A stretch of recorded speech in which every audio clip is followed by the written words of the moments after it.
Salut l'équipe, on a tous un jour essayé de trouver où est Charlie, trouver ce petit homme au corps de lâche avec ses lunettes rondes et son pull rouge et blanc. Aujourd'hui, j'ai un jeu un petit peu plus compliqué, trouver où est Kawhi, ce grand gaillard de 2m01, 104 kg avec ses tresses plaquées de chanteur de Zouk Love. A priori, rien de très compliqué, mais la tâche est finalement bien plus ardue. Il faut même peut-être jouer au Cluedo et essayer de recouper tous les indices qui divergent pour essayer de trouver un début de réponse. Le colonel Popovic, avec sa plaquette, dans le vestiaire? Non, je ne trouve toujours pas. En fin de contrat à l'été 2019, l'avenir de Kawhi Leonard chez les Spurs est peut-être bien plus flou que ce que l'on imagine. Les Spurs vont devoir sortir la bonne paye. Est-ce que ça sera suffisant? Mystère.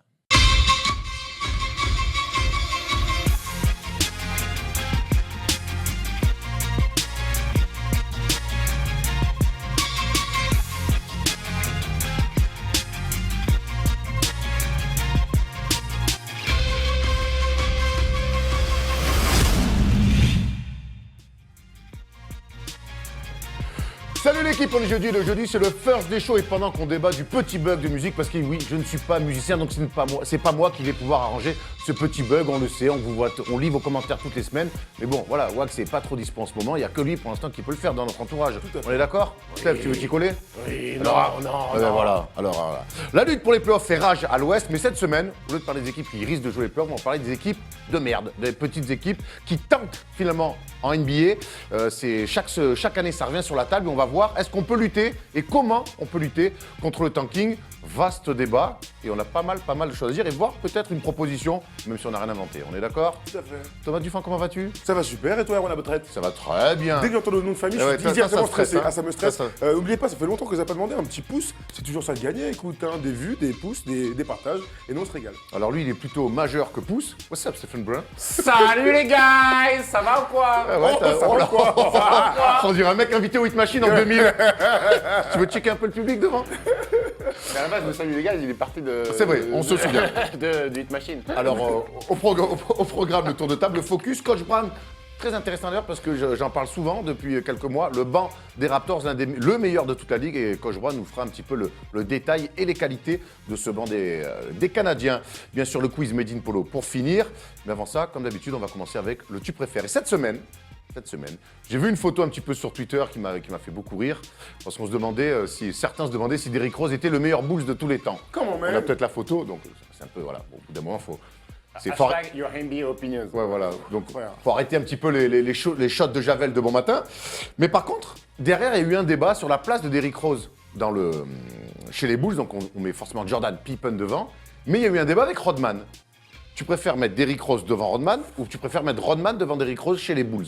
Chez les Bulls, hein. Moi, je mets Derrick Rose. Il a été MVP, quoi, au bout d'un moment. Alors, 3 fois champion Dennis NBA. Rodman, c'est pas comme s'il était resté toute sa carrière aux Bulls. Et alors, il gagne 3 titres, mais Derrick Rose est MVP et joueur majeur de son équipe à son époque. Donc, Derrick Rose. Tu dis quoi, toi? J'aurais tendance à être d'accord avec Thomas Dufan. Eh ben, très bien. Je sens qu'on va dire mon nom de famille pendant toute l'émission. Et je sens que je suis pas bien déjà. Je suis pas bien. Non, pire, on va taper Dufan. Non, parce que, Dennis Rodman, oui, mais il était 3e roue du carrosse derrière les deux grands, donc il prend des titres. Et Derrick Rose est quand même le go-to guy, il est MVP, même si ça ramène pas de trophée. Si on parle du joueur intrinsèque, Derrick Rose est quand même devant Dennis Rodman. Très bien, alors moi je suis pas du tout d'accord avec vous parce que pendant les 3 saisons avec les Bulls, Dennis Rodman est une 3e roue du carrosse peut-être en attaque. Il est quand même meilleur rebondeur et largement des Bulls. Il a 2 doigts d'être MVP des finales 96, on a tendance à l'oublier. Il est 2 doigts. Non, gros, il fait des finales, finales 96. C'est très bien comment c'est. À une main encore. Il a 3 titres et il a 3 titres de NBA avec un rôle primordial en défense notamment. Donc et pourquoi tu mets pas Horace Grant alors? Moi je mets plutôt Artis Gilmore devant. Mais là, en fait, alors je répète la question, c'était Rodman. Mais pourquoi Rodman du coup? Parce que Gilmore il a pas de titre déjà. Oui d'accord, j'entends, mais Derrick Rose non plus. Et je pense et Grant, la comparaison elle est intéressante, mais je pense que l'apport de Rodman était supérieur un petit peu à celui d'Horace Grant. C'était le même poste, le même registre, mais je pense que Rodman a quand même une carrière supérieure à celle d'Horace Grant. C'est mon avis. Dites-nous vous si vous mettez. Dites-nous vous si vous mettez plutôt Rodman devant Derrick Rose dans la hiérarchie de l'histoire des Bulls ou plutôt l'inverse. Ça vous va? Allez, tour de table, c'est parti.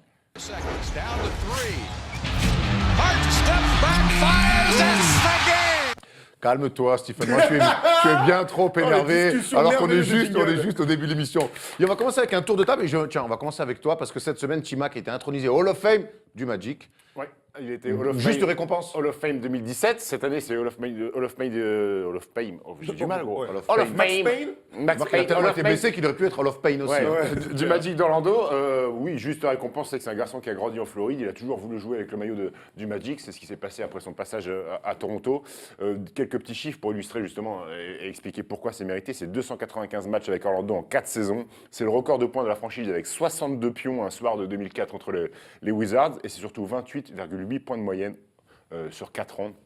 Ce qui fait la moyenne la plus élevée d'un joueur de l'histoire du Magic. Un titre de Most Improved Player la première saison, 2 titres de meilleur scoreur NBA les 2 saisons suivantes. Tout à fait mérité pour T-Mac, Orlando Magic. Et on se rappelle qu'il aurait pu jouer avec Grant Hill, qui était blessé à ce Il moment-là, est arrivé, et mais- peut-être Tim Duncan, qui a préféré rester à San Antonio. Envoyé, Mais imaginez le Big Tree Eh incroyable. ouais, Grant Hill, T-Mac, ça fait beaucoup fantasmer les gens. On revoyait un peu le remake de Pippen Jordan. Malheureusement, Grant Hill, cheville un peu trop fragile. T-Mac un peu trop fragile. T-Mac a été esselé. Et puis on se rappelle que la saison 2003-2004, je crois, il gagne 19 matchs seulement avec le Magic d'Orlando. Donc compliqué pour lui. Mais un joueur au talent hors norme qui a marqué cette histoire cette franchise de son histoire. Et il a dit qu'il dans le basket d'aujourd'hui, il aurait marqué plus de 35 Ouais. points que 32 Et points. en même temps, il jouait Soft, toutes soft, les Il jouait possessions. toutes les possessions tout seul, énorme croqueur, comme on aime le rappeler, Kobe, Dans Jordan, Iverson, les années croquet quoi. Les années 90-2000, un petit peu Oui. début des années 2000, c'est ça compte, quoi. C'est les. Les croquettes. Ok, si tu veux. pourquoi J'ai pas. entendu rigoler. Hein.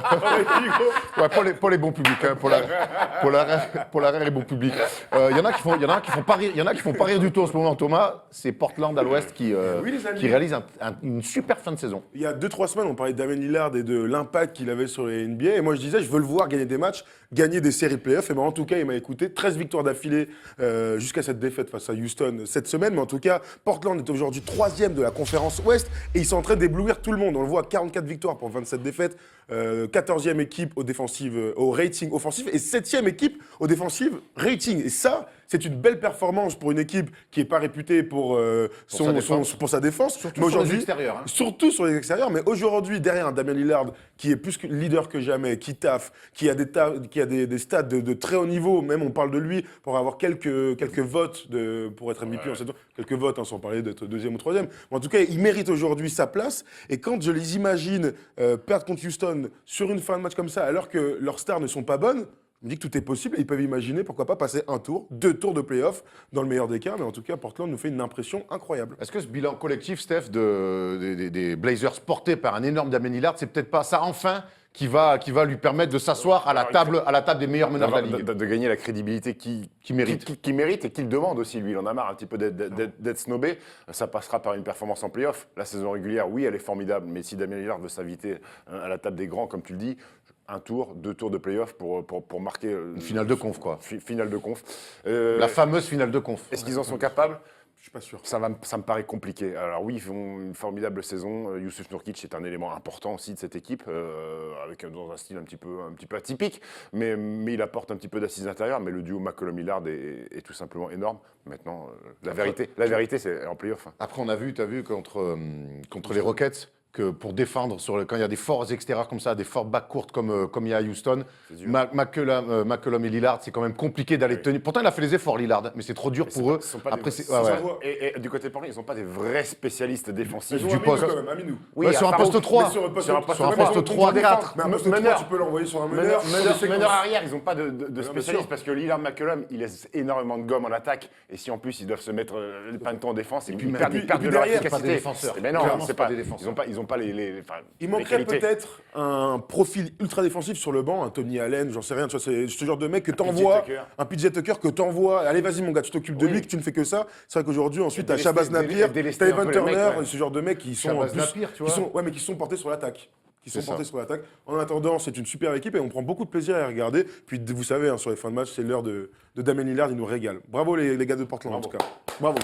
Standing ovation, bien sûr. Chapeau. Voilà, ambiance kermesse. Ouais, quoi. c'est clair. Ah ouais, c'est quoi ton tour de table? Ouais, moi, c'est Cleveland, forcément, qui a fait la une cette semaine avec déjà Tyrone Lue qui prend une petite semaine de break. Alors, au début, on a été un petit peu surpris, puis on a appris que c'était par rapport à des soucis de santé. Alors évidemment, on lui souhaite rien de Le grave, stress, certainement le stress stress. du Et cette semaine, Jacques Monclar, alors on va prendre d'abord la déclaration. Les médecins et moi-même avons décidé que c'était mieux pour ma santé et pour l'équipe. Je dois prendre du recul pour le moment. Il faut établir de meilleures fondations pour ma santé afin de coacher cette saison.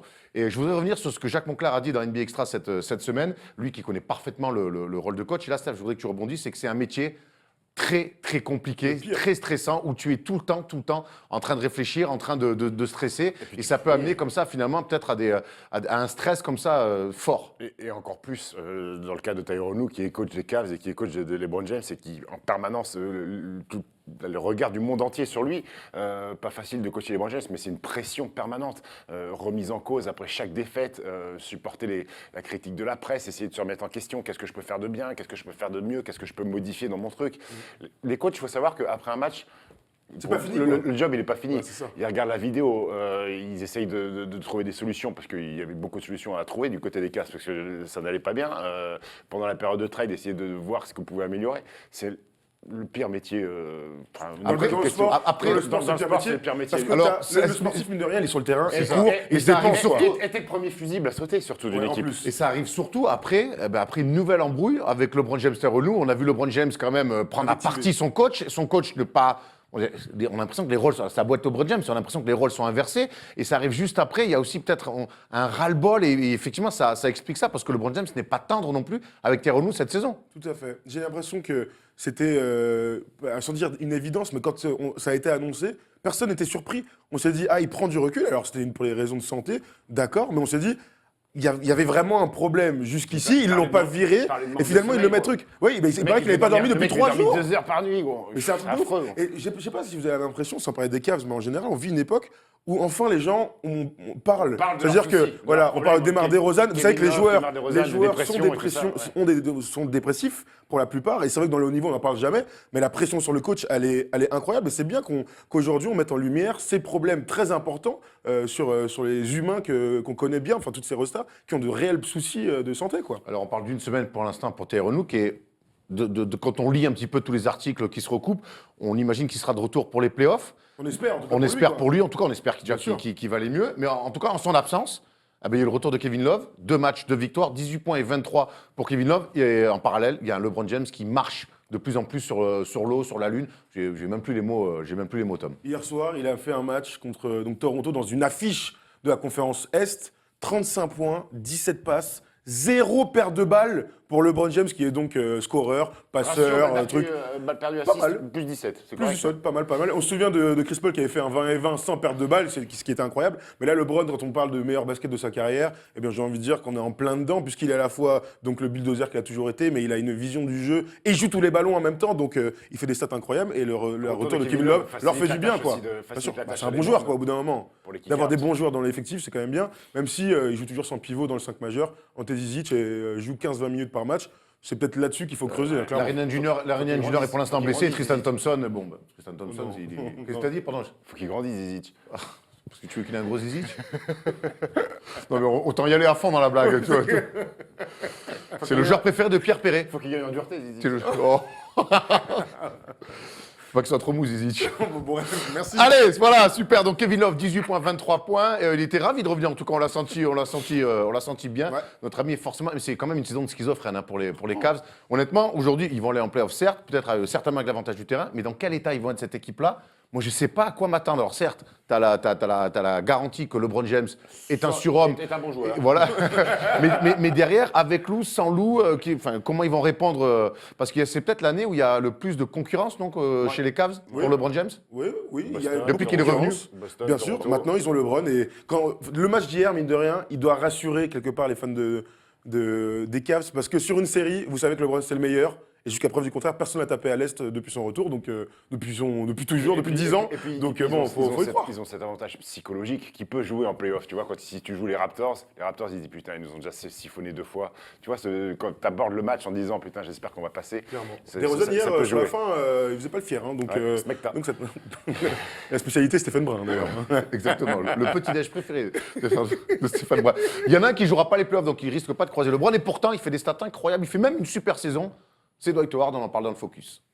They do have a timeout. Decide not to use it. Curry, way downtown. Bang!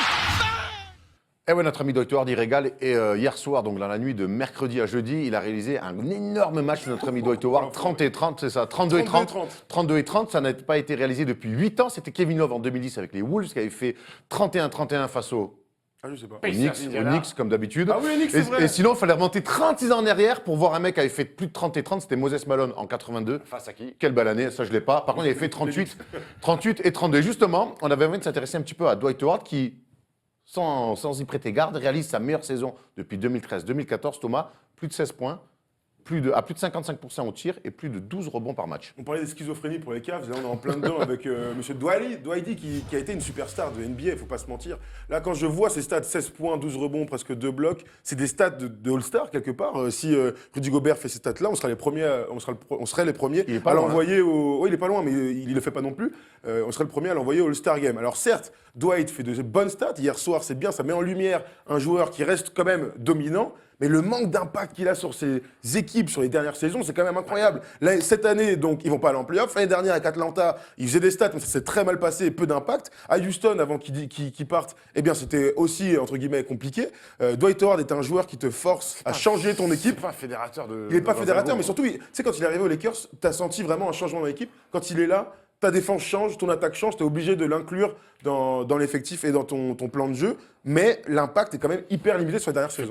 Est-ce que c'est pas un peu le syndrome Melo, c'est-à-dire très fort, un petit peu. très fort, alors Fait des chiffres en très dessous, fort, en dessous, bien sûr, au niveau des stats, mais est-ce qu'au niveau du leadership, c'est Exactement. quelqu'un capable de faire des grosses stats? C'est On très le voit belle encore 30-30. Mais finalement, derrière, il est pas. C'est surtout au-delà des stats, c'est emmener ton équipe avec toi. C'est une très belle comparaison. C'est un mec qui fera des stats toute sa vie, mais il n'a pas cette aura, ce charisme pour prendre les mecs sur son épaule, les motiver. Je crois que c'est pas un énorme orateur dans le vestiaire. Il ne doit pas motiver ses troupes. Et surtout, il fait des belles saisons dans les équipes qui marche pas, quoi. Qui fonctionnent pas. Pour revenir sur le match d'hier, vous savez qu'à la mi-temps, il est à 4 et 10. Hein. Il fait 28 et 20 pas mal. en deuxième mi-temps. Ils sont à moins 20 en plus. Ouais.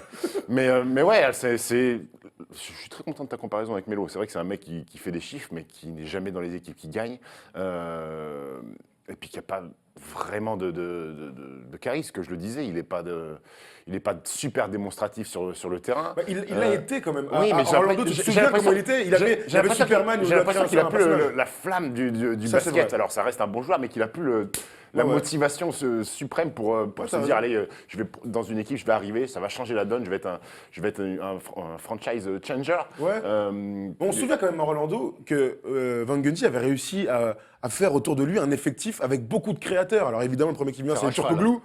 Un fer à cheval complètement, avec Rachel Lewis qui était poste 4, mais bon, mon gars qui était que au large. Ils avaient, avec Jamie Anderson qui était bon, tu viens de le dire. Ils avaient réussi à créer une belle ossature des deux côtés du terrain, et c'était vraiment la. Pardon, Mike Pietrus, ouais. Mike Pietrus, bien sûr, en finale qui défendait sur Kobe. C'est le Kobe stopper. Oh, il a bien stoppé en finale.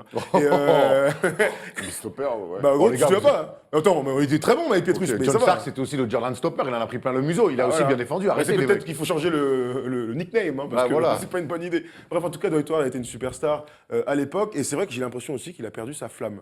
Ça, je te rejoins complètement. C'est qu'il n'y a plus ce truc de vouloir se battre pour son équipe. C'est quand même un joueur qu'on avait un peu condamné au sortir des Lakers, qui finalement s'était un peu relancé chez les Rockets les 2 premières saisons, et ça avait fini en autre boudin, qu'on avait presque condamné. Il a fait une bonne saison l'année dernière à Atlanta. Il fait une très bonne saison cette année seul, parce que c'est vrai que le bilan collectif est très mauvais. Ouais. Mais qu'est-ce qu'on peut imaginer pour la suite de Dwight Howard qui est pas vieux? Je ne sais pas s'il y a des grosses équipes qui ont encore envie de dire je vais prendre Dwight Howard comme mon poste 5. Honnêtement, on n'a pas envie de le voir dans une équipe qui a envie de jouer le titre. Vraiment, enfin, moi, ça me. Mais est-ce qu'une équipe qui a envie de jouer le titre a envie de prendre Dwight Howard dans son équipe? Ça, c'est sûr que non. On se rappelle de Dennis Schroeder il n'y a pas longtemps qui dit Dwight Howard, il fait des bons matchs que contre ses anciennes équipes. Tu l'as vu? Il n'a jamais joué honnête. Oui, justement. Là, il a démontré le contraire. Mais je ne suis pas sûr que des franchises ont envie d'avoir ce garçon-là dans leur vestiaire, déjà, premièrement, et dans leur équipe, parce que c'est pas un mec qui fait. Est-ce que lui, il n'a pas accepté maintenant, justement, de plus être le numéro 1, de plus vouloir avoir la lumière sur lui comme il voulait. Est-ce que c'est le numéro 1? Je suis pas sûr. C'est plutôt Est-ce qu'il n'a pas accepté ce rôle-là, justement, maintenant? Moi, je veux dire un truc, la seule équipe et le seul joueur qui pourrait le mettre dans les rails, je pense que c'est LeBron. Je pense que la suite de la carrière de Dwight Howard, s'il a envie de gagner des titres et jouer le haut niveau, ce qui n'est même pas sûr en soi, pour moi, elle se passe à côté de LeBron avec un petit contrat. LeBron, c'est pas Mère Teresa non plus. Oui, mais je l'entends.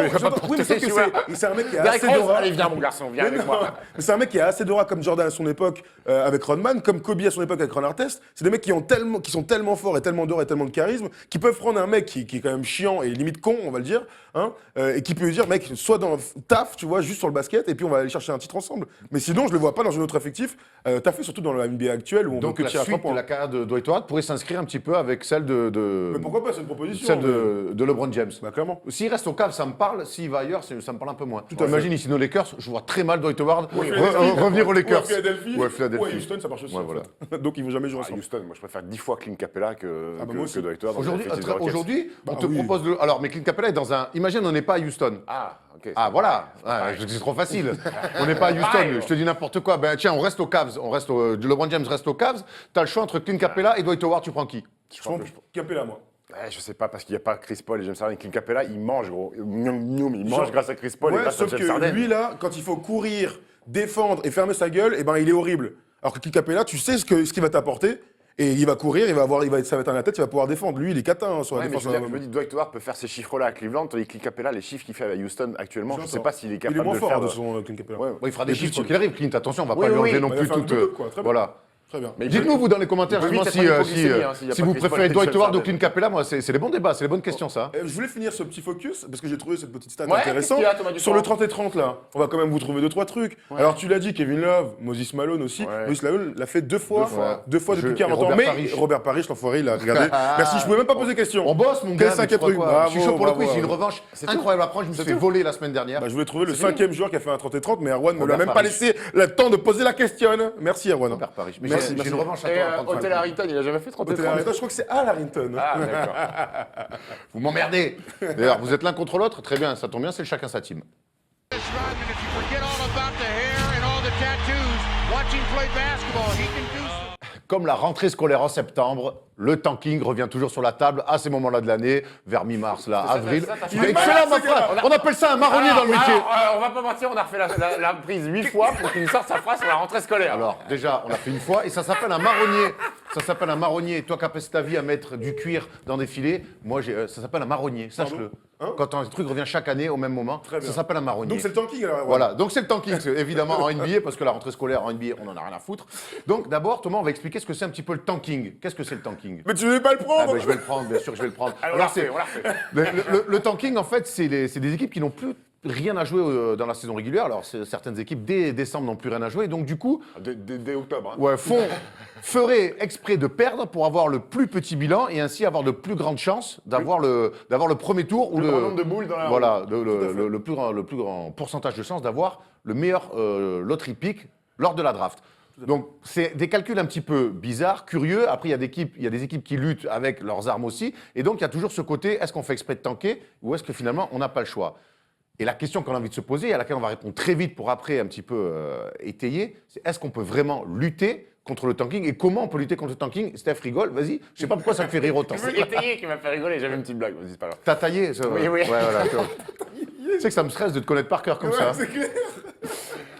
Quelle est la question? Comment et Non, est-ce qu'on pas peut, comment. est-ce qu'on peut vraiment Non. lutter contre le tanking? Dans l'état actuel des choses, si on n'impose pas des règles et qu'on ne met pas des choses en place, il y aura chaque année systématiquement des équipes qui se diront bon, et puis on sait que la NBA c'est une période de cycle, hein, c'est cyclique, il y a des équipes qui vont tout reconstruire avec des tours de draft et tu pourras empêcher personne de bazarder des matchs et ça se voit encore cette année, les mecs qui mettent des mecs au repos pour des blessures peu imaginaires. factices. Je vous pose une question, les gars, avant qu'on parle des solutions. Ouais, étayons, Si vous étiez propriétaire, toi GM, de la même franchise, Moi, je suis et que vous propriétaire, saviez hein, perso, déjà. et que vous saviez que vous aviez une équipe de merde, hein, avec un joueur, on va dire Atlanta, est-ce que vous feriez ça? Est-ce que vous tenteriez le tanking sur une Propriétaire ou saison? coach? Non, pas coach, GM. Propriétaire. Non, parce que coach, moi je suis persuadé que les coachs ne veulent pas tanker, mon gars. Ah, voilà. Par contre, les GM et les propriétaires, ils ont tout intérêt de bazarder une saison pour ensuite récupérer LeBron l'année d'après. La draft est faite pour ça aussi. La sûr. draft est calculée avec donc les bouts là, qu'on tire. La draft est faite justement pour aider les plus petites équipes. Et c'est peut-être l'un des rares systèmes aux États-Unis. Non, c'est le seul C'est le seul système système vraiment avec où on une récompense, Une les équipe de- perdants. Ouais. Où on récompense des perdants. C'est le seul système d'ailleurs dans sportif, parce que regardez, en Ligue 1 ou en Jeep Elite, t'es dernier, tu descends, basta. Donc ton but c'est d'être toujours le meilleur. Après, NBA, c'est un système fermé. C'est le système aux États-Unis qui est comme ça, je crois. Au football américain, c'est un peu. Oui, au baseball, c'est la même chose. Le sport Tout à US. fait, la draft, le système Donc de du la coup, draft. on est bien d'accord que si vous étiez propriétaire au GM, eh bien vous serez capable de tanker. Mais est-ce qu'on peut reprocher? Oui, bien sûr. Moi, je te Voilà, dis oui. d'accord. Je te dis bien oui. sûr, voilà. Je te dis oui. Mais est-ce qu'on peut reprocher à des équipes finalement avec un effectif faible, qui ont peu de perspectives d'avenir, de dire attends, vas-y, on bazarde les prochains mois de la saison régulière et d'un coup, je peux peut-être récupérer un super futur potentiel qui change en peu de temps, qui peut changer la gueule de la franchise. Théoriquement, moi je dis toujours qu'évidemment, c'est ce qu'il faut faire. Le gros problème, c'est que quand ton sommet de la pyramide fait passer comme message, les gars, il faut perdre, je trouve ça hyper malsain. Parce que C'est ce qu'a fait Mark Cuban et avec une amende record. Exactement. Le gros problème pour moi, c'est que quand tu es dans le sport, tu dois tout faire pour gagner. Même si tu as, comme Sacramento ou Atlanta, des équipes toutes pourries, tu as quand même quelques joueurs qu'il faut développer. Et donc, il faut gagner des matchs. Après, tu sais très bien que tu vas les perdre. Adam Silver, d'ailleurs, est d'accord avec toi. Il y a pas mal de déclarations autour de ça. Et on va la voir tout de suite. Mais au final, je te dis, moi, j'ai du mal à comprendre. L'intégrité de la compétition est la pierre angulaire de notre ligue. C'est notre pacte entre nous et les fans. Nous devons faire tout ce qu'il y a en notre pouvoir pour protéger et garantir l'intégrité du jeu. Ça, pareil, c'est bien beau. Moi, j'ai l'impression, mine de rien, qu'il y a des joueurs qui font des déclarations, comme Dirk l'a fait après les déclarations de Mark Cuban. Il y a aussi Enes Kanter qui a fait une déclaration qu'on va voir, mais j'ai l'impression qu'il y a une omerta, en fait. On ne veut pas avouer qu'on tanque, mais on sait que des fois, pour se reconstruire, c'est normal. Les Knicks nous paient pour qu'on gagne des matchs, pour se battre sur le terrain. Ils ne paient pas pour tanker ou autre. Peu importe qu'on joue la meilleure ou la pire équipe, je n'ai pas été transféré ici pour obtenir un choix de draft. Je suis venu ici pour gagner et jouer les playoffs. Alors, ça ne sera pas pour cette année Enes Kanter, mais effectivement, le postulat, c'est celui-là. Mais moi, je reste persuadé que lui-même, il est convaincu que s'ils ne sont pas en playoff et qu'ils ont le premier tour de draft et que l'année prochaine, il y a DeAndre Ayton qui déboule chez les Knicks, il ne sera pas mécontent. Déjà, il sera content parce qu'il va moins jouer. Ouais, voilà, Il y a ouais, DeAndre Ayton qui arrive. Ils peuvent jouer ensemble. Mais évidemment, le gros problème du tanking, il est simple, c'est que ça fausse la compétition. Quand tu es 8e de la conférence Ouest et que tu es à ric-rac pour y aller et que tu perds contre Houston, par contre, ton Denver qui est en concurrence directe va jouer à Memphis, tu sais très bien qu'ils vont les péter, et ben t'as le seum. Il est là le gros problème du tanking en vrai. Et il y a aussi le problème des fans, c'est que quand tu es supporter d'Atlanta et que tu as pris un abonnement, tu dois être très content d'aller voir tous les petits matchs. Et encore, c'est pas le meilleur exemple parce qu'eux ils se battent, Atlanta. Mais bon, Memphis ou des équipes toutes pétées, ça doit être très frustrant. Steph, tu voulais dire un truc? Non. Parce que moi, j'ai des exemples de tanking flagrants. Et les mecs, tu peux que leur donner raison. Et l'exemple qui me vient le premier en tête, c'est lequel? Orlando? Non, c'est les Spurs 96-97. Robinson se pète après 6 matchs. Le pragmatisme Spurs de l'époque dit parfait, le leader à l'époque, c'est Dominic Wilkins qui est en fin de carrière. 40 ans. Il faut une saison dramatique, 20-62. Ouais, il revient du Pana. Il faut une saison, la pire saison de leur histoire, 20-62, le bilan. Et derrière, ils se retrouvent avec Tim Duncan, ils sont partis pour 20 Bon piges. choix. Et après, tu as les Cavs de 2002 à 2003, 17 victoires, 65 défaites. Donc là, pareil, il faut une saison dramatique et ils récupèrent le petit de l'Ohio, LeBron James. Et puis, plus récemment, les Sixers qui ont accumulé des saisons catastrophiques, Jojo Embiid et Ben Simmons. Et Markel Fultz bientôt. Et Jahlil Okafor, qui était dans le top 3. Bon, après, ça n'a pas matché. Et maintenant, on voit où ça emmène les Sixers. C'est l'équipe du futur, vraisemblablement. C'est triste à dire, mais on est tous d'accord pour dire que tu es obligé de le faire. Pas lutter. Et puis même économiquement, on va se dire, une équipe qui vend plus de maillots parce qu'il n'y a pas de porte-drapeau, un petit peu de leader, vraiment, parce que ça soit sportif, mais aussi marketing. Et forcément, tu vas dire à un GM et un propriétaire, non mais vas-y, on peut gagner des matchs un petit peu, s'accrocher, être peut-être 11e de la conférence Est. Finalement, et on sait que c'est un business terrible à NBA, qu'est-ce que ça va apporter à une équipe de se dire, sur 4-5 ans, on va construire et finir et essayer d'accrocher les playoffs? Bah, pas grand-chose, je suis d'accord avec toi. Mais regarde les mauvais élèves de cette saison, hein, les Knicks, les Bulls, les Nets, le Magic et les Hawks, conférence Est, les Lakers, t'es dur, les Kings, les Mavs, les Grizzlies et les Suns. On a quand même... C'est une des saisons, j'ai l'impression, avec le plus d'écart entre beaucoup d'équipes. C'est-à-dire que tu as quand même entre 8 et 10 équipes qui sont vraiment catastrophiques. À partir des Bulls, les Kings, toutes les équipes en dessous sont vraiment nazes. Et on savait dès le début de la saison, même si Magic avait bien commencé, le Grizzlies d'ailleurs aussi, eh bien on savait que ça n'allait pas jouer non plus le haut du classement. Donc j'ai l'impression qu'il y a énormément d'écart. Certains diront que ça a toujours existé. Alors ça a toujours existé. Et surtout les équipes, par rapport à certaines années, les mauvaises équipes perdent de moins en moins au niveau des pourcentages de victoires. Alors c'est pas folichon, mais on va voir que finalement le pourcentage des pires, il y a eu des équipes qui étaient vraiment nulles. Regarde, 89-90, les 5 pires équipes et demie, c'était 23% même pas de victoires. Ensuite, on voit en 99-2000, 10 ans plus tard, 25 quasiment, et puis après voilà. Donc finalement, les équipes sont de moins en moins nulles. Gagnent quand même plus de matchs qu'à l'époque. Mais finalement, Certes, ça veut dire il y a quelque chose, 6, il y a 6% d'écart. Est-ce que ça veut vraiment dire quelque chose? Bah non, parce que quand t'es dernier, on s'en fout de ton pourcentage de victoire. Et le but, c'est ce que tu disais tout à l'heure, c'est d'avoir le plus de petites boules dans le truc de la loterie, dans la roue, exactement, pour avoir le premier choix de draft. Sachant qu'en début de saison, il y a eu un petit changement, c'est-à-dire qu'avant, le premier avait 25% de chance d'avoir le premier choix et était sûr d'être dans le top 5. Maintenant, les 3 premiers qui sont sur le podium, donc les 3 pires équipes de la ligue, auront le même taux de chance d'avoir le numéro 1 de draft. Donc il y a une petite révolution à partir de l'année prochaine. Mais vous avez des idées pour Moi, j'ai une ça idée. Moi, j'ai une idée. Alors, je ne suis pas le seul à l'avoir. On l'a déjà vu tout à l'heure dans la matinale. Quelqu'un l'a proposé. Plutôt que jouer à Motus pour savoir qui va avoir le premier tour de draft, le deuxième, le troisième, ainsi de suite. Pourquoi, vu que ça influe sur le sportif, pourquoi pas faire en sorte que le sport et le terrain déterminent? Tu prends les équipes qui ne sont pas qualifiées en playoff et tu fais des playdowns. Et tu fais des playdowns. Je ne comprends pas que les Américains qui sont des compétiteurs ultimes. Le vainqueur de playdown, il a plus de boules. Et ben voilà, et ainsi de suite avec le finaliste. Mais même pas le. Non, on n'est plus dans les boules. Le premier choix, tu as le premier choix. Tu as le premier choix. Et donc, au bout d'un moment, c'est le sportif, c'est le terrain qui va définir aussi l'avenir donc sportif. En fait, tu fais des playdowns uniquement pour le premier choix? Non, et puis ainsi de suite. Ah, mais après, tu as beaucoup de tours de draft. Ça se passe comment après pour Mais non, discuter? au moins peut-être tu fais ainsi de suite, puis après, ça mérite une réflexion plus poussée de matheux que je ne suis pas. Mais en tout cas, pour les 10 premiers tours, les 8 premiers tiers conférences, c'est en playoff, et les autres, les 14 autres, et les 14 autres font des playdowns. Donc ça veut dire que le gros problème de ce truc-là, c'est que quand tu es 17e, donc 17e meilleure équipe NBA, tu es forcément largement meilleur que la 30e. Et le problème, c'est qu'il faut rassembler le plus de chances pour avoir le dernier. Tu vois ce que je veux dire? Si t'es 17e, ça veut dire que t'es pas loin des playoffs, t'es une équipe alors, solide, Denver. t'as des bons joueurs, donc tu vas gagner les playdowns et tu vas prendre le numéro 1 de la draft. C'est compliqué, ça ça va paraît. chambouler, Oui, mais ça va peut-être éviter aussi à des équipes type Phoenix, type les Sixers il y a quelques années, parce que maintenant les Sixers, c'est une équipe solide de NBA, mais les Sixers pendant des années, ils ont bazardé des fins de saison. Oblige les mecs à bosser. Parce que finalement, est-ce que l'écart intrinsèque entre les équipes il est si énorme que ça? Non, mais je pense qu'il y a des. Moi, Phoenix, cette année, s'ils prennent pas. Memphis, Denver, d'accord, après, tu as des blessés, mais ça fait partie du sport. Moi, cette année, Phoenix, ils prennent pas de coach. Tu vois, ils ont. Quand il s'appelle, il est parti. Oui, Earl Watson. Earl Watson est parti, ils ont mis le Triviano.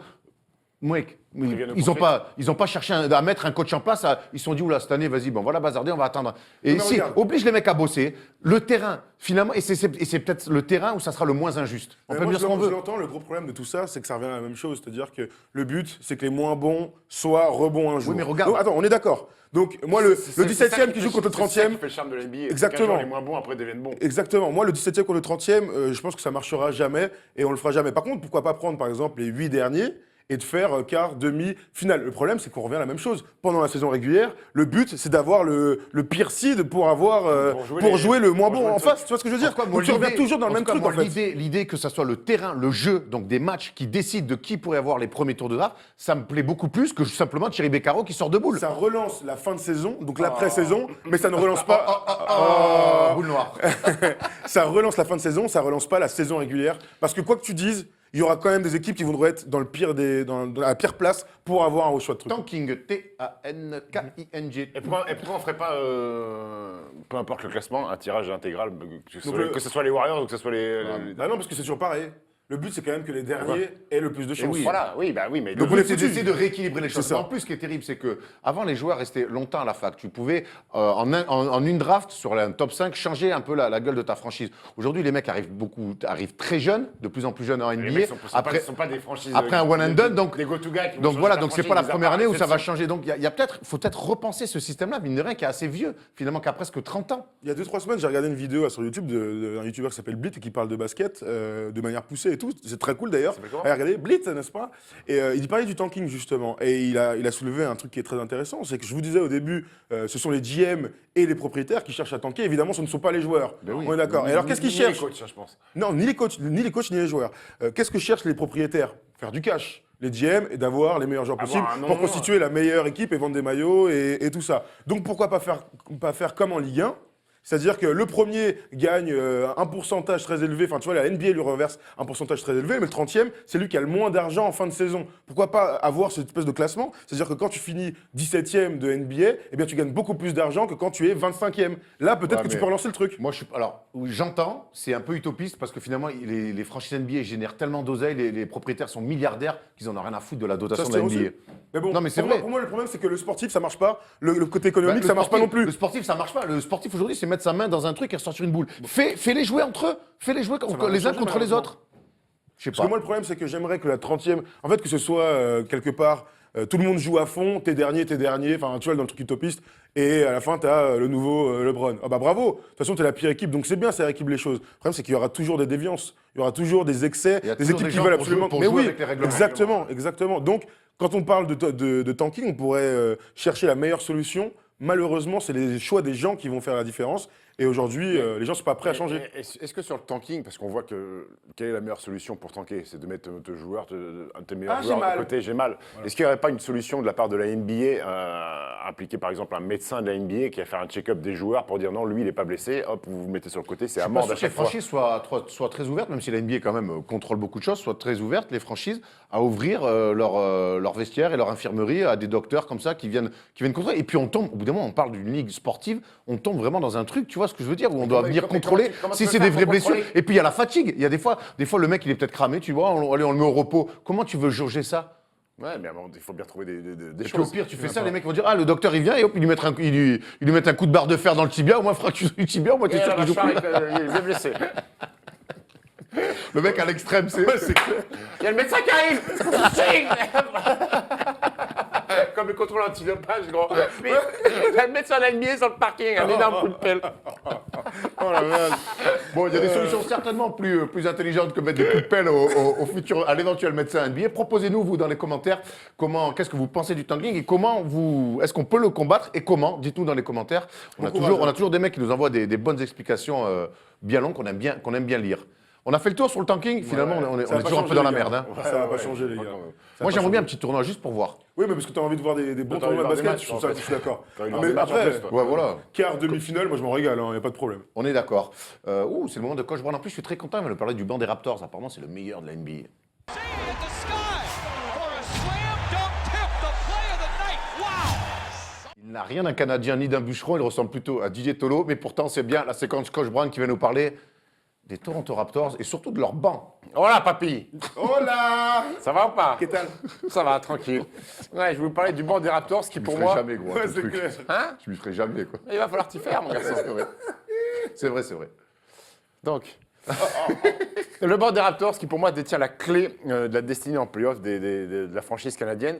Alors petit retour en arrière, les Raptors ils prennent la direction des 60 victoires cette saison et donc le record de franchise est le meilleur record à l'Est. Ils ont tout simplement pour l'instant le meilleur bilan NBA à domicile, un coach prétendant au coach de l'année et un garçon qui va sûrement prendre quelques petites voix pour le titre de MVP en la personne de DeMar DeRozan. Et en disant ça, on a l'impression que qu'on est en train de dire la même histoire que les années précédentes, avec l'ère Laurie DeRozan, et on sait comment cette histoire finit. Elle finit souvent très mal. Après tout, c'est quand même la troisième fois maintenant en 4 ans qu'ils vont réaliser leur meilleure saison de l'histoire. En 2015, 49 matchs gagnés, hop, on dégage au premier tour.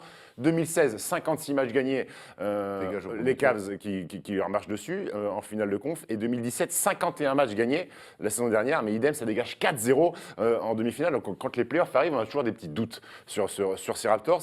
Mais cette fois-ci, il y a quelque chose qui a changé en 2018, c'est que c'est pas la même équipe, c'est pas la même façon de jouer. Il y a surtout une profondeur de banc rarement vue en NBA. Le potentiel offensif des Raptors en playoff, on rappelle, ça tapait le mur à chaque fois. Laurie DeRozan qui avait toute la création sur leurs épaules. Prévisible.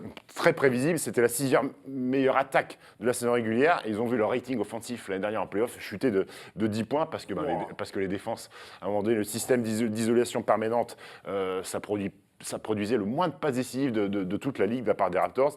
Et les pauvres Laurie et DeRozan, ils étaient épuisés parce qu'ils prenaient des mecs en mission sur eux. Et en termes d'adresse, ça chutait grave. Mais cette saison, Casey, il a décidé de remanier un petit peu tout le système offensif, fini les isolations. Il a mis en place un énorme mouvement du ballon. Il faut savoir que les Raptors, ils sont 8e aux passes décisives par match. Mais surtout, ils ont grimpé 10 places en termes de passes simples. En fait. Mouvement du ballon. Ils étaient 27e la saison dernière, avec le mouvement du ballon. Cette année, ils sont 17e. Donc, c'est quelque chose à changer. Alors, dans le mini-time, forcément, le ballon, il va toujours un petit peu plus dans les mains de DeMar DeRozan. Mais cette fois-ci, il a à la fois la possibilité de créer pour lui, pour finir, mais aussi créer pour les autres, parce qu'autour de lui, il y a des joueurs qui peuvent mettre des paniers. La line-up préférée, le 5 de départ préféré du coach, c'est Kyle Lowry, DeRozan, OG Anunoby, Ibaka et Valanciunas. C'est très costaud parce que c'est un net rating de 12,1. Alors le net rating, c'est la différence sur 100 possessions entre l'attaque et la défense. Il faut savoir que 12,1, c'est tellement un bon chiffre qu'ils égaliseraient celui des Warriors de la saison dernière. Ah ouais. C'est plutôt solide. Par contre, Mais- ils finissent Jamais alors, comme tu ça. me parles de ça, du starting five, mais ils finissent très rarement Oui, avec, oui. avec celui-là. Et, Qui vient, pardon. Et j'y viens, mon ami. Mais alors, ce chiffre de 12,1, il est impressionnant, mais beaucoup. Ce qui est plus dingue, c'est que la seconde unit, ce chiffre, il est encore meilleur. La seconde unit, composée de CJ Miles, qui est blessé en ce moment, qui doit revenir incessamment sous saison. peu. Très bonne saison. Jacob Poeltl, comment tu dis? Potelé. Ouais, Poeltl. On sait jamais. Pascal Siakam, Fred VanVleet et Delonte Wright, c'est pas seulement le meilleur deuxième unit de toute la ligue, c'est aussi quasiment le meilleur 5 de toute la NBA. Ce groupe de 5 biloutes, les amis, il détient le 3e meilleur net rating de toute la NBA avec 23,3. C'est exceptionnel. Alors, sont comptabilisés les line-up qui ont au moins joué ensemble plus de 100 minutes en NBA. Vous savez quel est le meilleur line-up en NBA? Ben, vas-y. Celle de Houston. Non. Oh là, tu m'inquiètes. Celle du Jazz avec Jake Crowder, Ah ouais. Rudy Gobert, Joe Ingles, Donovan Mitchell et Ricky Rubio. Mais tous ces joueurs-là sont des joueurs starters. Donc c'est pour ça que le chiffre de la seconde unité est tout simplement énorme. Alors qui compose cette seconde unité? Il y a notre ami Pascal Siakam, qui est un joueur qui n'excelle pas dans un domaine spécifique, c'est surtout un energizer énorme en sortie de banc. Cette nuit, il a fait 9,4 passes dans le match incroyable contre les Cavs. Potelé, on rappelle l'année dernière, démarrage compliqué pour sa saison rookie. Et il a su se développer, se muer en intérieur athlétique, rebondeur, bon soldat qui finit au cercle. CJ Miles et Delonte Wright sont les deux joueurs qui apportent le gros scoring en sortie de banc. C'est des mecs rusés, polyvalents. 12,5 passes cette nuit pour Delonte Wright. Et puis on peut rajouter aussi Norman. Delon Ouais. Delon Wright. Ouais, Delon Wright. My bad. Delon Wright. Et on peut ajouter aussi Norman Powell qui est capable d'arriver, de mettre 2-3 banderilles et surtout de mettre des énormes tomards en contre-attaque. Mais c'est pas eux la plus grosse surprise. La plus grosse surprise en sortie de banc, c'est quand même notre ami Van Vliet. Van Vliet. On dirait un nom belge, Fred Van Vliet. une fois. Ouais, complètement, ouais. Alors la saison dernière, J'ai un nom de cycliste, tu sais, ouais, pour gagner Paris. exactement. La saison dernière, compliquée pour lui, 36% au tir à 8 minutes de moyenne, et c'est devenu aujourd'hui un des meilleurs backup meneurs NBA. Alors, c'est pas un énorme score, même si très souvent il arrive à mettre plus de 10 pions. Il en a mis 16 cette nuit, 16,5 passes, 3 rebonds. Sérieux, Il passe. Qu'est-ce que j'allais dire? Ouais, c'est pas un énorme score, mais surtout il prend soin du cuir. Il met toujours le ballon au bon endroit et c'est surtout un cadenas défensif monstrueux. Il est capable de se mettre des vraies pressions et de diminuer l'impact des meilleurs meneurs de la NBA. Cette saison où je vous invite à aller voir le Toronto-Houston, à un moment donné, Chris Paul, il bégaye un petit peu sur la défense de Fred VanVleet. Regardez son pick and roll, c'est un des rares meneurs qui passe au-dessus de l'écran. Qui passe avec. C'est ouais. très rare qu'il passe Il avec. garde le contact C'est avec le meneur, il très pousse comme rare. ça pour passer Eh au-dessus. oui, clairement. Et ce qu'il y a de plus fort avec tous ces joueurs-là, les amis, ce sont des produits made in Raptors. Van C'est Vliet, Algérie. Poeltl, Siakam, en plus de DeRozan, Valanciunas et Anunoby, sont des mecs draftés ou signés par les Toronto, qu'ils ont mis en couveuse et qu'ils ont fait travailler pour émerger. Et je trouve ça exceptionnel, comparé à des Spurs, qu'on dit une équipe qui forme beaucoup de joueurs, cette année, il n'y a pas énormément de joueurs aux Spurs qui font partie du Spurs système. Ouais, force de Delonte Murray. Force de Delonte Murray. Ouais. Après, tu peux considérer que Tipeee bien sûr, bien sûr, c'est ouais, par Spurs, des nouveaux, tu veux dire. Ginobili, mais les Raptors, c'est quand même exceptionnel. Ils ont 7 joueurs. Non, ils ont qui bien été- drafté ces deux, Massa trois Ujiri. dernières saisons. Massa Et Ujiri puis t'as a- Nogueira qui joue peu, mais qui est un bon Clairement. petit joueur Ouais. aussi. Alors en playoff, très souvent, les coachs réduisent les rotations et donnent plus de minutes à leurs stars, ce qui implique que le talent sur le banc, il devient un petit peu useless, comme on dit, et inutile. Mais je ne crois pas que Dwight Casey doit céder à ce genre de choses parce qu'ils ont 10-11 joueurs qui peuvent jouer des matchs coup près et performer. Alors la hiérarchie, elle est quand même bien établie. Il y a Kyle Lowry et il y a DeMar DeRozan. Mais après, entre la 3e option et la 11e option, je crois que c'est l'équipe où il y a le moins de gap, de différence entre ces joueurs-là que des Warriors ou des Cavs ou des Celtics. Il y a une hiérarchie plus installée. Ouais. Exactement. Ça serait quand même dommage de se passer d'un garçon comme Norman Powell ou de Jacob Poeltl pour les missions, pour les matchs de playoff. Et ce serait une grosse erreur que pour Casey, justement, que quand les playoffs arrivent, De changer le profil de l'équipe. Exactement, Ouais, de ouais. changer le profil de l'équipe. Et si on va essayer de se projeter un petit peu sur les différentes match-ups possibles qu'il peut y avoir en playoff, les concurrents. Les Raptors, s'ils jouent les Celtics, ils ont énormément de mal à contenir Kyrie Irving par le Finale passé. de conf. Ouais.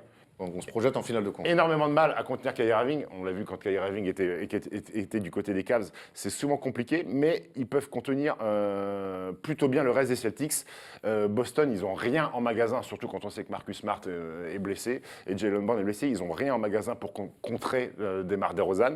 Et les Celtics, ils ont un relatif manque de taille à l'intérieur. Et des garçons comme Valanciunas ou Poeltl pourraient faire beaucoup de dégâts Ibaka. au rebond et Serge Ibaka aussi. Mais pour l'histoire, on a quand même envie de voir se dresser les Cavs en finale de conférence et la bande à LeBron devant les Canadiens pour voir justement leur progression, voir ce qu'est devenue cette équipe, les changements apportés par Dwight Casey. On a envie de voir ce que ça pourrait donner. Alors en mission, ce serait Anunoby et Siakam en mission sur le King. On a vu qu'hier soir, la mission paraît Norman Powell, il peut s'y Norman coller, il est Powell, petit, mais il peut s'y coller aussi dans Ouais, c'est plutôt un Norman registre Powell. différent. Ouais.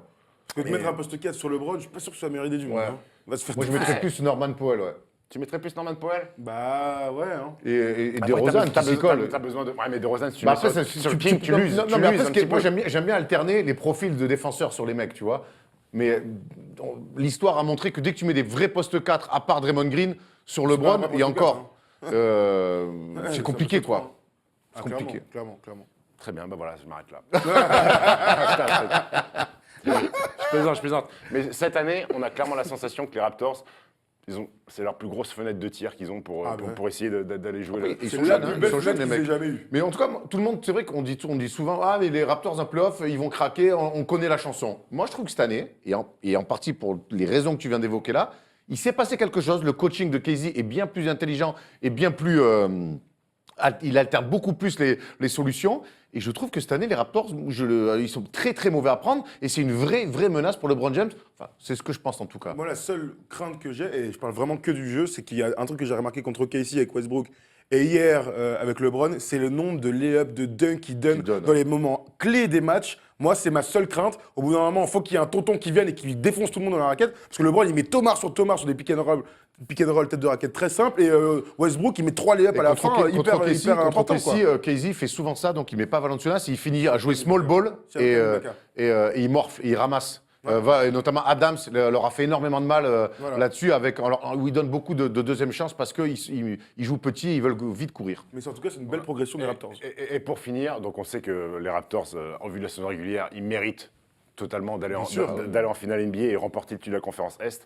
Mais pour citer un grand philosophe du XXe siècle, Mike Tyson, tout le monde a un plan jusqu'à qu'on prenne une bonne patate dans la bouche. Et LeBron James pourrait être celui qui mettait une bonne patate dans la bouche des Raptors. Merci Mike et merci Coach Ron évidemment. De rien les amis. Bon allez, merci, on se voit la semaine prochaine. Et puis surtout maintenant, moi j'ai une revanche énorme à prendre, c'est le quiz de polo. Et à Larrington, Hotel Harrington, pour moi c'est pareil. Oh non It's Lillard. He got the shot off. Et alors que mon PC est en train de s'éteindre, on se retrouve pour le quiz, messieurs. Catastrophique. Non mais attends, j'ai eu peur. Non, j'ai vraiment eu peur parce qu'il était en train de s'éteindre. J'avais pas le mot de passe. C'est celui de. Tu dis même pas bonjour. T'arrives comme ça, tu dis pas bonjour. Bah ouais, ça va et vous Vous me stressez là. C'est Bah oui. exemplaire là, t'arrives, tu peux pas t'inspirer des Ouais, j'ai été perturbé par ce PC, par cet ordinateur. On l'appelle Lens ici. Messieurs, s'il vous plaît, un peu de concentration. Cette semaine, encore 3 jeux, en plus du fameux qui suis. 3 jeux, j'ai essayé un peu de varier, de trouver de nouveaux trucs. Donc, il y aura toujours le jeu Wikipédia. Mais il y aura 2 autres jeux un peu révolutionnaires, un peu nouveaux. Ouh, le Tché, on appelle le Tché. Elle quiz Tché. Et on commence tout de suite. En fait, je vais vous filer une année et vous allez devoir me donner l'équipe qui a eu le meilleur bilan de la Ligue cette année-là. Pas mal. C'est pas mal, non? Est-ce que c'est du déjà vu? Non. Je ne pense pas. Non. Très bien. Déjà vu. Alors, je commence avec la saison. Ah, c'est Polo. Elle met le t-shirt avec des roses, gros, en même temps. acheté à Miami. Oh, regardez. Allez, vas-y, Polo, on va parce que là. Année 2005-2006. 2005-2006, les Celtics. Non, faux. 2005-2006, les Cavs. Faux. Les Heat de Miami. Faux. non. Et c'est le. Les Mavs. Non, faux. Attends, les ça gars, dépend. on peut. Là, voilà, on va maintenant, Détroit. on va recadrer, c'est maintenant, à partir de maintenant, une réponse chacun. Et ce Ok, sera très pareil bien. pour la suite, parce Très que c'est bien. n'importe Excuse-moi, quoi. donc c'est Détroit, Détroit. alors. donne-moi le point, Ce n'est pas Détroit. Les Spurs, c'est éliminé. C'est éliminé. Ils sont Allez, non, ok, Il il reste a raison, bien. vas-y, il a un bonus. À partir de maintenant, la réponse éliminatoire, si elle est fausse. Non, mais 2005-2006, on a dit là. 2005-2006. Et on a toujours pas dit la bonne équipe. Non. J'ai encore un joker, moi. Vas-y, dis pour la première. Non, maintenant, quand on donne la réponse, on est éliminé. Souvenez-vous de ce que vous avez dit. 2005-2006. Bah, les Suns. Non. Non, mais c'est fou, c'est pour ça, j'en ai donné des compliqués. Confiance Est. T'es éliminé. Ouais, Ok, ouais, si. c'est lui, hein. Mais non. Magic d'Orlando, je sais pas. Non. Bon, vas-y, Bon, dis, bah, parce que là. oui. Les Pistons? Il a déjà dit Détroit. Il a déjà dit Magic Détroit. quoi Il a dit Ah Détroit. non. Je vais te tarter, gros. Mais toi, il a dit, Oh genre, non, à 5 désolé, minutes, bah, Détroit. point pour Steph alors. fait, Je suis Détroit et désolé. Pistons, Non, c'est je suis la même désolé, équipe. j'ai vraiment pas entendu. Très triste. 64 victoires, 18 défaites. Bravo. Voilà, 75. Tu l'as dit tôt ou tu l'as dit tard? Ah, je l'ai dit assez tôt quand même. Ouais, ouais, ouais. Ok, autant pour moi alors, désolé, Mais si désolé on les arrête gars. de brailler, peut-être qu'il Voilà. faut entendre des trucs. Ça pourrait être pas. Maintenant, C'est un métier, hein. une réponse éliminatoire. Très bien. 2001-2002. Les Kings. Kings, bonne réponse. Bravo. 61 victoires, 21 défaites. 98-99, l'année du lockout. Il y a un petit piège. Utah. Ouais, Utah. Et Les Spurs. les Spurs, un pour chacun. Ah, Donc ça fait 1-2-1. Tout à fait. 1-2-1. 93-94. Seattle. Bien joué. Ouais, 63 victoires, 19 défaites. Ah, je suis content. 1-2-2. Sorti au premier tour par Denver, 3-2. Bravo. Eddie Kembe, Avec Eddie Kembe, le 2-0. Eddie Kembe qui prend le ballon comme On ça. peut revenir à nos moutons, messieurs, Pardon, s'il vous plaît. excusez-moi. Merci. Moi, je vais te tarter. 90-91. 90-91. Blazers. 63-19. Ça fait, si je compte bien, 3-2-1. 3-2-1. Bravo. On passe. On joue depuis 3 minutes, il a envie de brûler Paul. On passe à la deuxième manche. La deuxième manche, bah, c'est le fameux Wikipédia classique. Ah, très bien, allez. Je vous donne les photos Rien Wikipédia. de révolutionnaire là-dedans. Oh non. Oh, il est honteux. Première photo Wikipédia, s'il te plaît, Tom, balance. Voilà, je n'en dirai pas plus. Pas plus, camarade. Ah, Véron. Plus camarade. C'est qui ça? C'est pas Monkey machin là? Mookie Belloc, Belloc. non. Non, C'est qui ce gars-là? non, connu. Attends, Figure de l'NBA. Stacey Ogman. Non, Non, T'as dit quoi, toi Stacey Ogman. non. Plus figure. Kevin Willis, non, il a jamais eu non. Plus figure. Figure de NBA? Ouais. Pourquoi tu me dis ça, Tato toi? Wilkins. Aux Kings? Mais attends, c'est qui ce gars? 16 points aux Kings, c'est énorme! Plus figure de la NBA. C'est quoi? Pourquoi tu dis ça? C'est bizarre. Il est- Donne-moi, t'as pas les postes, il, les est- trucs? il a participé à un ou des concours de dingue, j'ai pas. Spud Webb. Spud Webb. Ah ouais. Ah Ouais, ouais, désolé, bravo. c'est là, dès que je donne un indice, non, là, mais c'est je veux c'est bien, je veux bien. parti Figure de la vite. NBA, c'était Non, mais bien. ça va, ça va. Spud Bon Webb, indice, donc bon indice. 3-3-1, c'est ça Tout à fait. 3-3-1. Deuxième photo, Wikipédia, s'il te plaît, Tom. Oh la vache. Larry Nance. Larry Nance. Ah ouais. Bravo. 3, 4, 1 pour Thomas. Mais Troisième arrête photo, de s'il vous faire plaît. tout le temps là, je vais te claquer. Il va y avoir des sanctions sur la prochaine remarque, je t'enlève un point. Déjà, t'en as pas beaucoup.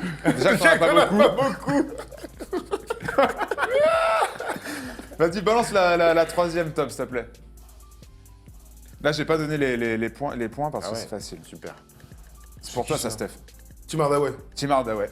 Ah ouais, merde. 3, 5, 1. Quatrième photo, s'il vous plaît. Pas Chris Webber, ça, non Chris Mim.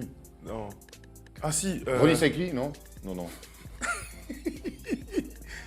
Si, c'est. Ronnie Cycli, il a joué au Miami. Là. Ouais, j'aime bien mieux. Des saisons très sérieuses en termes de points. Je sais pas pourquoi je les ai pas mises. non mais plus. c'est à du. Ouais, non, mais non. je pensais que ce serait trop facile. en Mitch fait. Richmond. Mitch Mais Richmond. oui, en plus, je l'avais là, Lakers, là, il prend le dernier titre. On est Comme un voleur. On est à combien? On est à 5, 4, 1. Ouais. 5, 4, 1. Et le dernier Wikipédia, s'il vous plaît. Rapidité, concentration. Chris Mullin. La 13 Privol. La 13 Bah oui, Préval. le reste Préval, bien joué. 5, 5. Le mec, il met tout à One, Thomas. Lui, un petit Wikipédia. Ah, ça va, le prochain jeu. Mais il va lui, pas donne être- 2 il va minutes, pas s'il être te plaît. joué. Trace Powell, son joueur préféré, Mitch Richmond qui a pris le titre avec son équipe. Mais non! Allez, Oh, honteux, réaction honteuse. Troisième jeu, là, je vais vous mettre une photo d'équipe. Oh, vous avez l'habitude dans le class foot. Ouais. C'est la même manière de fonctionner. À vous de trouver les joueurs. Oh, j'ai oublié. Non, Tom, est-ce que non, tu peux fais la apporter volée, fais la Non, volée. C'est relou sinon, je te jure. non, mais là, ça va être ça va être la folie. Apporte les ardoises. Apporte les ardoises. Jean-Michel Boulard, elles sont où les ardoises Tom, apporte les ardoises, s'il te plaît. Bonne ambiance, super Steve. Moi, je pense que c'est un très bon Ah moment. ouais, c'est clair. Il en manque, c'est bien, parfait. Merci Tom. Allez, on peut se dépêcher sur la. Tiens, hop, hop. Merci. Voilà, une chacun. Je vous donne une photo d'une équipe Allez, vas-y. et vous devez me noter les joueurs qui sont cachés. Allez, Tom, vas-y. tu peux envoyer la première. Merci. Ah, les Lakers. Lakers 2013-2014. Il a pas tort, hein. Ça recommence. Hein. Ah, je vois qu'il y a Kobe en rouge là. Mais attends, c'est quoi ça? Mais qu'est-ce que c'est que ça C'est quelle année ça? Ah ouais, C'est ok. quelle année 2013-2014. Craig Saman, il fait kiffer. hein. Un ouais, meneur, incroyable. un poste 2, un poste 3, je dirais, vu comme ça. Vous connaissez, mais... Ah non, non, c'est pas lui. Vous êtes au fait de mes connaissances NBA, donc ne vous formalisez pas trop avec ce que je viens de vous dire. Allez les gars, je veux dans Le mec, il a caché les numéros. 5 secondes. Non mais si vous voulez, j'ai les numéros. Si vous... Ouais. Moi, j'ai 2 noms. Hein. Allez, Tom, monte les numéros s'il te plaît. Ok, c'est bon, je les ai tous. Ah ouais, bah, 5, Ah, ça m'a aidé, hein, les numéros. 4, Super sympa. Ok, vas-y. 3, Ah, c'est le. Ah non, je suis un ouf, c'est pas lui. 1. Stop, messieurs. Attends, Les je tombe ardoises. sur le 11, mais je sais qui c'est. Les ardoises, messieurs. Le 1, c'est le Erwan, 1 point. Nick Young. Erwan, 1 point. Tom. C'est quoi le deuxième nom? C'est Nick Young, Carlos Boozer, Ramon Sessions. Tom, 1 point. T'as Ah ouais Nick Young aussi. Steph, non, t'en as là, pas? c'est- Ok, moi j'ai. C'est le Canadien, le meneur, là, qui est assis à Meneur. Le gaucher. Attends, moi déjà, le gars en haut là, c'est Wes Johnson. Non, mais c'est le gars en bas. Donc t'as 2 points. Voilà, je veux le dire. Voilà, Wes Remets la Johnson. photo. Wes Johnson. Wes Johnson en Ah oui, bas. pardon, Et le mec Wes Johnson. au-dessus, un Et meneur. là, c'est C'est le Marshall. meneur, là. Marshall. Non. Kendall Martin. Non, mais non, il joue. Pour l'instant, 6 points, 6 C'est un mec qui points, était 1 à point. Syracuse, là, putain. Edis Ennis. Mais Non, non, Edis, non, non. non. C'est avant, Un avant. numéro 1, et quel poste?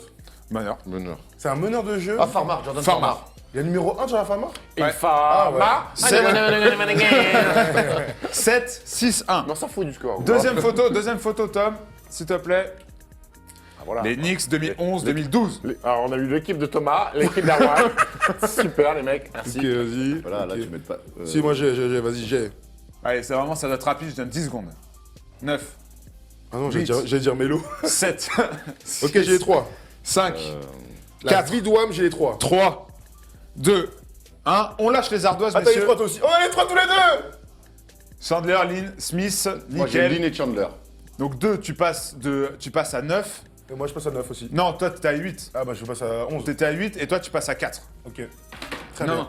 non. Chandler, Non, non, Jeremy non, Lin et toi, J.R. toi, Smith. t'es à 8. T'en as eu 2 là. J'en ai T'avais 3, 6 là. avant. J'en ai Ouais, 3. 9. Non, 9 et 4. Pardon, t'as raison. T'avais raison au début. Allez. 9, 9, Non, ça, 4. La dernière photo. C'est pas une photo des maps, je t'arrache la tête. La dernière photo. Vas-y. Les Warriors 2006, Ok. 2007. Facile aussi. Ouais, facile. 5. Allez, il faut que ça Attends, vite. les gars, il faut le temps d'écrire quand même. 5, 4, 3, Putain, c'est facile de quoi, les Deux. gars? Si, si, j'ai les 3 moi aussi. 1. Les ardoises, messieurs, Ah s'il vous ouais, plaît. bien joué! Pietrus tellement! Non, alors attends. J'ai Matt Erwan, Barnes. 1 point. Lis les ardoises. parce Erwan, que- 1 point. Tu passes à 10, Matt Barnes. Ok, Matt Barnes, moi aussi. Matt Barnes aussi. Du coup, tu passes à 10. Ouais. Arena, Jackson, 2 points. Parce qu'il y a Jackson aussi. Ah, c'est Stephen Jackson. Donc, tu passes à 11. Et Tom, lui, là, 11, Pietrus 10. et Barnes. Ouais, Ah, 11, Et là, 10 là, et c'est- 5. Et là, c'est Quoi, Baron Petrus, c'est Davis. Barnes, c'est- Petrus, il Non, Il en c'est pas manque un. Petrus, donc il en manque un dernier. Baron Davis. Baron Davis. Merci. Ah oui, numéro 5. Erwan. Je suis en plus, j'ai dit Arenas pour ça, Baron Davis, je suis un ouf, moi. Du coup, on a une égalité là. 11 mois. Avant Ouais. le. Non, j'ai. 11. Il y a Ouais, 11 aussi. 11. Il y a 11 aussi. 7. On a 11 partout. 7. Tout le monde a 11. J'aurais dit 6, hein. Voire 5. Mais je vais te donner les 7. J'ai 5, y'a pas de problème. Y'a pas eu un truc sur Donc, les maps. il y a une belle, il y a une belle, Qui suis-je? Je sais pas Dirk Nowitzki, je t'arrache. il y a une belle égalité, donc tout va se jouer au fameux qui suis-je. Allez, vas-y. Qui suis-je? Je suis né le 13 février 1981 dans l'Idaho. Toujours les mecs de votre génération. À C'est cœur- abusé, ça. À cœur d'haleine. Etienne Lidao. Week-end à Rome. Je vais à la fac. Je commence la fac en 2000 à Oregon, les Duke d'Oregon. Ah ouais? 2000-2003. Les Cursus. Duke d'Oregon. Je comprends rien. Allez, Oregon de fac, les Duke d'Oregon. C'est leur surnom. Ouais, excuse-moi, Steph. Ah, hein. les Ducs. Les Ducks ouais, Ducks. Ah, les canards. Ouais, j'ai pas, excuse-moi. Vas-y, avance, 2000-2003, Ducks d'Oregon. Je mesure 1m88, je pèse 79 kg et en 2003, je me présente à la draft NBA Quelqu'un riche? où je suis drafté en 14e position par les Seattle Sonics, Super Sonics. Donc je vous rappelle, hein, 1m88. Luc Ridnour. Luc Ridnour. Allez, voilà. Ah oui, bien joué. Qui gagne ce quiz, messieurs? Luc. Ah, mesdames, messieurs. Mais si tu veux, elle nous regarde aussi. Luc Ridnour, bien sûr, Oregon. Bravo, Erwan. Steph, je le partage avec Victor et toi parce que la semaine dernière, on s'est fait voler tous les deux, sache-le. Voilà. Y'a pas un autre hymne en NBA? Moi, le prénom, c'est une très belle victoire, bravo. hein, C'est Erwan. une victoire Seattle. incontestable d'Arwan, bravo. Jean-Joël Ridnour. Il avait annoncé sa revanche. Bravo. Il a assumé. Je Bravo. suis très content. Bravo, Erwan, Bravo, félicitations. Steph, pour se faire play tout au long du Alors attends, jeu. on a un trophée fair play. Je mange un dragon. Je mange un dragon. Et je roule un dragon. Merci Polo, c'était très bien. Bonne merci. la semaine prochaine. Toujours merci. On est ravis de t'avoir installé au quiz. Hein. Ah, mais oui, ça. Vraiment. ça- On va faire un peu de maths pour ça, Parce que tu vas vite repartir là-haut, là-bas. Fais une spéciale maths la semaine prochaine. Alors, avant de faire une spéciale MAV, nous demain sur Ah le. ouais, sur- 20h30. Voilà. On l'a pas dit au début, on aurait dû. Ah 20h30 demain soir les gars sur le stream.fr, on va faire le chétan. un live Le spécial chétan, avec toi. toutes vos questions, ce sera sur Twitch, alors soit Twitch le stream, soit le stream.fr, il y a une petite hop, faut mettre des petits commentaires. On va parler de quoi? De Miami, de notre fameux voyage, c'est le fameux sujet sur D-Wade. Alors, il sera en avant-première donc demain sur Twitch, donc où on sera en live nous avec vous au début pour vous prendre un petit peu du sujet. On va jouer le sujet et ensuite on pourra prendre vos questions en live, répondre un petit peu aux questions que vous avez sur le retour de D-Wade à Miami. On pourra même un petit peu déborder sur la NBA et dès le lendemain, le samedi, boum, le sujet sera sur la chaîne YouTube. Parfait. Pour ceux qui ne pourront pas être là demain à 20h30. Voilà. Voilà. Aussi, on souhaite que vous soyez très nombreux. Ah oui, il Parce que faut. plus vous êtes nombreux, plus on se la pète après derrière. Donc c'est cool. Chacun ses ambitions apparemment. Oui, on se la pète auprès des gens du stream, comme ça ils ont du seum. On va être au moins 5000 demain. 5000 c'est bien. Ça serait très bien. Ça sera un très beau style. Bon, en tout cas, si vous aimez ce qu'on fait, c'est tous les jours à midi sur Facebook avec des lives. Et vous en avez l'habitude. Si vous aimez ce que fait Steph, c'est au Portel avec un superbe ballon là-bas. Pour commenter la Jeep Elite, évidemment, hein, pas pour faire des rings. Merci à tous de nous avoir suivis. Merci Erwan. C'était cool, hein. C'était très bien. Merci les gars. C'est moi qui ai la surtout plein lundi. d'ambition. Ouais, c'est vrai, C'est quoi ce bordel? Merci On à fout, vous j'ai gagné le d'assister, quiz. les gars. Oh le chigné. Oh non. Oh non. Oh non. Les amis, salut. Deux doigts des prud'hommes.